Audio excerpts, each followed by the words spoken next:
Classes of Pradyut sir চ্যানেলে তোমাদের স্বাগত। ভিডিও ভালো লাগলে চ্যানেলটাকে সাবস্ক্রাইব করে দিও। হ্যালো বন্ধুরা, আজ আমি তোমাদের জন্য দ্বিতীয় শ্রেণীর আমার বইয়ের প্রথম পর্বের ভিডিও নিয়ে হাজির হয়ে গেছি। তাহলে চলো আমি আজকের ভিডিওটা শুরু করি। আমার আজকের ভিডিও হবে 53 নম্বর পৃষ্ঠা থেকে। দেখো, ছবি দেখে ফাঁকা ঘরে ঠিকমতো ভর্তি করি। এগুলো কিন্তু খুবই মজার জিনিস। এগুলো শুধু ছবি দেখলেই ভালো করে লক্ষ্য করলে কিন্তু আমরা বুঝতে পেরে যাব যে তার পরের ক্ষোভগুলোতে কী হবে। তাহলে দেখো, আমরা প্রথমে দেখে নিই। প্রথমে একটা এরম ছবি আছে, তারপর একটা এরম ছবি। আবার দেখো এরকম একটা মানে 6টা বাহু বিশিষ্ট কি 6টা কি 8টা বাহু বিশিষ্ট একটা ছবি রয়েছে। আবারও 4 বাহু বিশিষ্ট একটা ছবি রয়েছে। তাহলে আবারও আমাদের কী হবে, এই 6 বাহু বিশিষ্ট ছবিটা আমাদের হবে। তাহলে সেটাকে আমরা এঁকে ফেলি।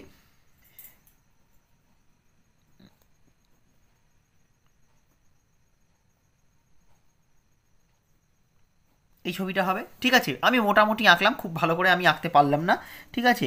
এর পরের ছবিটা তাহলে নিশ্চয়ই এরকম হবে। তারপরের ছবিটা কিন্তু আবারও সেই একই রকম এরকম কিন্তু হবে,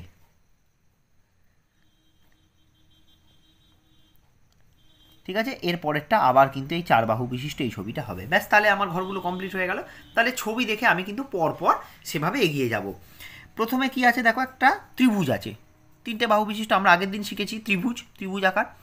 এরপরে বৃত্ত, পরপর দুটো, আবার ত্রিভুজ। তাহলে এবার পরপর দুটো বৃত্ত হবে। এটা খানিকটা বৃত্ত না হলেও খানিকটা ডিম্বাকার টাইপের রয়েছে, আমি তাই জন্য একটু ডিম্বাকার আঁকলাম, ঠিক আছে। তারপরে আবার নিশ্চয়ই একটা ত্রিভুজ হবে দুটোর পরে। তারপরে আবার দুটো গোল হওয়ার কথা, কিন্তু যেহেতু দুটো গোলের জায়গা নেই, তাহলে আমার একটা গোল আছে, একটাই গোল দিয়ে দেবো, ঠিক আছে। তাহলে এইভাবে চলতে থাকবে। এর পরেরটা কী আছে দেখো, এগুলো কিন্তু ভীষণ মজার জিনিস।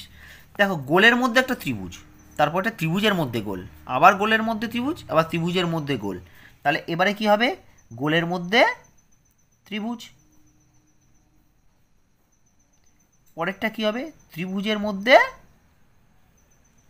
গোল।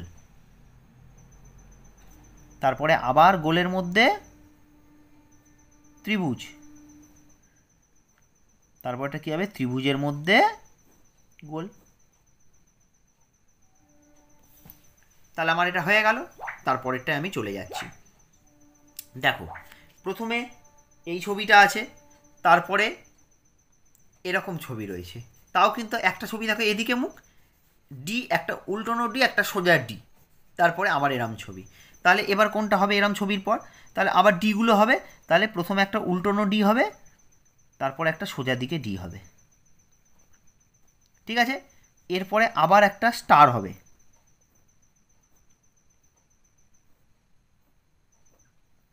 ঠিক আছে। মোটামুটি আমি আঁকলাম।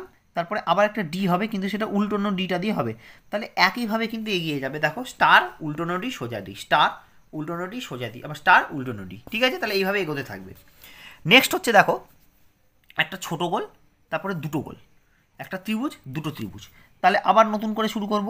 তাহলে এবার একটা ছোট গোল, ঠিক আছে।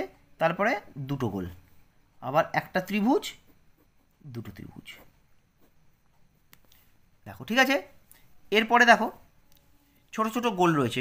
প্রথমে উপরে একটা, নিচে দুটো, তারপরে উপরে দুটো, নিচে একটা, দেখতে পাচ্ছ। আবার একইভাবে উপরে একটা, নিচে দুটো, আবার উপরে দুটো, নিচে একটা। তাহলে এরপরে কী হবে, উপরে একটা, নিচে দুটো, তারপরে আবার হবে উপরে দুটো, নিচে একটা, হলো। আবার উপরে একটা, নিচে দুটো, আবার হবে উপরে দুটো, নিচে একটা, হয়ে গেল। এরপরে দেখো, একটা আপেল, তারপর একটা কমলা লেবু, আবার একটা আপেল, কিন্তু আপেলটা উল্টোনো, এটা লক্ষ্য করতে হবে। আবার কমলা লেবুটা কিন্তু এবার উল্টোনো, ঠিক আছে। তাহলে এবার হয়ে গেল, একবার হয়ে গেল। তাহলে আমার একইভাবে করতে গেলে আবার সিরিয়ালে কি আসবে, আবার আপেলটা সোজা হয়ে আসবে, তাই তো। তাহলে আপেলটা আমার কীরকম হয়ে আসবে, দেখো, সোজা হয়ে আপেলটা আসবে, হলো। তারপরে কমলা লেবুটা আমার আবার আসবে সোজা হয়ে। এরপরে কোনটা আসবে, আপেলটা উল্টোনো আসবে। তাহলে উল্টোনো আপেলটা করতে গেলে মোটামুটি এরকম তোমাদের এঁকে আমি দেখিয়ে দিলাম, এই উল্টোনো আপেল। এরপরে কমলা লেবুটা কীরকম আসবে, উল্টোনো আসবে।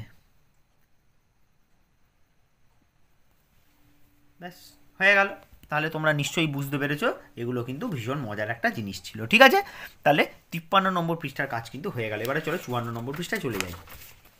দেখো, 54 নম্বর পৃষ্ঠায় কী দেওয়া আছে। প্রথমে দেখো, কাঠিতে বল বসাই। আজ আমরা বাগানে খেলা করব। গাছের নিচে অনেক আম পড়ে আছে, আমরা সেগুলো কুড়িয়ে এনে ঝুড়িতে জড়ো করব। এবার দেখি কে কতগুলো আম কুড়িয়ে আনলাম। নতুনভাবে কাঠি ও 9টি লাল বল দিয়ে গুনবো। কাঠিতে 9টার বেশি বল রাখা যায় না। তাহলে কাঠিতে কটার বেশি বল রাখা যায় না? 9টার কাঠিতে। এই কাঠির নাম দিলাম একক কাঠি বা একক ঘর। ঠিক আছে, দেখে নাও। দেখো, একটি আমের জন্য কাঠিতে একটা বল রাখবো, 2টি আমের জন্য কাঠিতে 2টি বল রাখবো, 5টি আমের জন্য 5টা বল রাখবো, 9টা আমের জন্য 9টা বল রাখবো। দেখো সবই এককের কাঠি। দেখো 1টা 2টো, এখানে 5টা আম, এখানে 9টা আম হলো। এখানে কি বলেছে দেখো, এবার আমরা করবো এক এক করে। দেখো এককের কাঠিতে এখানে কটা বল আছে? 1 2 3 4, তাহলে আমাদের এখানে 4 লিখতে হবে। তাহলে তোমরা লিখে ফেলো 4টি আম হলো। এরপরে দেখো এখানে 6 যদি লেখা থাকে তাহলে আমি 6টি বল বসাবো। তাহলে 1 2 3 4 5 6, 6টা লাল বল বসিয়েছি। ঠিক আছে, তারপরেরটা দেখো 7টা আম, তার মানে 7টা বল বসিয়েছি। এবার এখানে গুনলাম 8টা বল আছে, তার মানে এখানে 8 লিখতে হবে। এখানে 9টা লেখা আছে, 9টি আম, মানে 9টা বল এখানে কিন্তু আমাদের আঁকতে হয়েছে। ঠিক আছে, তাহলে তোমরা দেখে দেখে কিন্তু এটা এঁকে ফেলবে। হয়ে গেল, নিজেরা দেখে দেখে না, গুনে গুনে নিজেরাই করবে। এবারে 55 নম্বর পৃষ্ঠায় চলে যাই। দেখো, মিলি 10টি আম কুড়িয়েছে, রঙিন বল ও কাঠি দিয়ে সে গুনবে, তাই আর একটা কাঠির দরকার, নতুন কাঠি দরকার। এই নতুন কাঠির নাম দিলাম দশক কাঠি বা দশক ঘর। কারণ একটা কাঠিতে 9টার বেশি বল রাখা যায় না, তাহলে এখানে 10টা হয়ে গেলে একটা কাঠিতে কি আর হবে? তাহলে 2টো কাঠি লাগবে। ঠিক আছে, তাই 10টি লাল বলের বদলে একটা হলুদ বল নিলাম। তাহলে 10টা লাল বলের বদলে কী নিতে পারবো আমরা? একটা হলুদ বল। একক কাঠিতে 9টির বেশি লাল বল রাখা যাচ্ছে না। দেখো 10টা লাল বল কি রাখতে পারবো? এখানে 10টা রাখতে গেলে একটাই বেশি হয়ে যাচ্ছে, 9টার বেশি তো হবে না। তাহলে তাই পেলাম কীরকম, যেমন দেখো এই দেখো এখানে কটা রয়েছে? দেখো 1 2 3 4 5 6 7 8 9 10, 10টা। তাহলে এখানে 10, তাহলে দশকের কাঠিতেই কিন্তু আমাদের একটা বসবে, আর এককের কাঠিতে কিন্তু কিছু বসবে না। কারণ আমরা কি শিখলাম? আমরা শিখলাম 10টা লাল বলের জায়গায় আমরা একটা হলুদ বল নিতে পারবো। তাহলে 10টা লাল বল না নিয়ে আমরা কি নেব? একটা হলুদ বল নেব। তাহলে এখানে 10 বোঝানো হলো, হয়েছে। আবার এখানে দেখো কাঠিতে এই যে 10টা কাঠি রয়েছে, সেই কাঠি অনুযায়ী বল বসাতে হবে 10। তাহলে দেখো 10টা, তাহলে এখানে একটাই বসবে। সেটা কি রঙের বল বসবে? হলুদ রঙের বল বসবে। আমি আর তোমাদের রং করে দেখাইনি, হলুদ রঙের বল বসবে দশকের কাঠিতে হলো। এখানে কলা ছড়ায় 10টা কলা রয়েছে, তাহলে এখানে একটাই বল থাকবে দশকের কাঠিতে হলুদ রঙে, তাহলেই 10 বোঝাবে। দেখে নাও তোমরা এটা। ঠিক আছে, তাহলে এই তিনটে কিন্তু একই জিনিস ছিল এবং খুবই সোজা ছিল। এবারে চলো 56 নম্বর পৃষ্ঠায় চলে যাই। দশক কাঠিতে হলুদ বল বাড়িয়ে কী পাই দেখি। দেখো প্রথমে একটা দেখেছি, তাহলে এটা 10, মানে 1 10। ঠিক আছে, 2টো হলুদ বল, তার মানে এটা 2। এককের কাঠিতে কিছু নেই মানে 0, তাহলে 2 0, তাহলে 2 10। ঠিক আছে, মানে 20 যেটা আমরা বলি। এটা দেখো 3টে রয়েছে, দেখো 3 3 3 ছিল, তার মানে 3টে কাঠি 3টে বল বসাবো এখানে। তাহলে 3, এখানে কিছু নেই মানে 0, 3 10। তাহলে একইভাবে এটা 4 10, এটা 5 10, এটা 6 10, এটা 7 10, এটা 8 10, এটা 9 10। 9 10-এর বেশি কিন্তু 100 কিন্তু আর 2টো কাঠিতে কিন্তু হবে না, সেটা আমরা পরে শিখবো। ঠিক আছে, তাহলে এগুলো কিন্তু খুবই সোজা, তোমরা বুঝতে পারছো কোথায় কীভাবে ফিল আপ করবো। তোমরা শুধু দেখে নাও। দেখো বেশ কিছু জায়গায় ফিল আপ করেই দেওয়া আছে, অল্প অল্প একটু একটু জায়গায় বাকি রয়েছে, সেগুলো তোমাদের পূরণ করতে হবে। এবারে 57 নম্বর পৃষ্ঠায় চলে যাচ্ছি। দেখো কাঠিতে বল দেখি এবং বুঝে ফাঁকা কাঠিতে বল বসাই। প্রথমে দেখো যদি এমনভাবে রাখি, দেখো এখানে এককের কাঠিতে একটা বল, মানে এটাকে কী বোঝায়? 1। তাহলে এখানে আমার দশকের কাঠিতে আমার কোনো প্রয়োজন ছিল না। ঠিক আছে, তাই জন্য আমার শুধু এককের কাঠি দিয়ে আমরা 1 বসাতে পারি, দশকের কাঠির প্রয়োজন নেই। তাই 1 এবং 0 1 কিন্তু একই কথা, তাহলে এটাও 1 এটাও 1। ঠিক আছে, কারণ এদিকে শূন্যের তো কোনো দাম নেই, আমরা জানি। কাঠি ও রঙিন বল দিয়ে 3 এবং 0 3 তৈরি করি। তাহলে 3 0 3 করতে গেলে কী করবো? দশকের কাঠিতে কিছু বসাবো না, কিন্তু এককের কাঠিতে 3টে বসাবো। আর শুধু 3 করতে গেলে 3টে এককের কাঠিতে বসালাম। তাহলে 0 3 আর এখানে 3, তার মানে দুটো কিন্তু 3ই হলো। ঠিক আছে, তার মানে দুটো 3 এবং 0 3 আর 3 কিন্তু একই।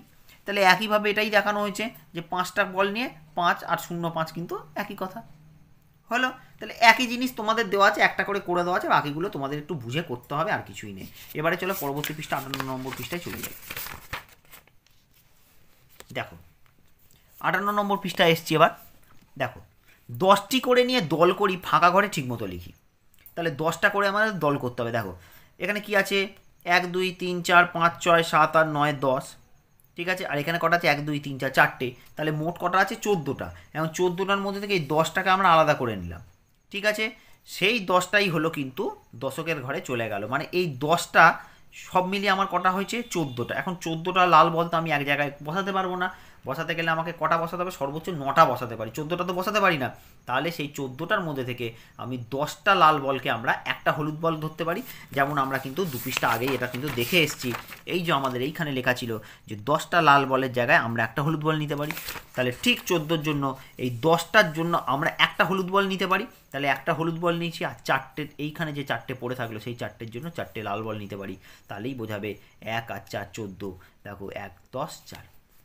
ঠিক আছে, আশা করি তোমরা বুঝতে পেরেছো। এবারে মাছ কটা আছে দেখো, আমি আর গুনছি না, এখানে যখন একসাথে করে দেওয়া আছে তার মানে জানি আমি এর ভিতরে 10টা করেই আছে।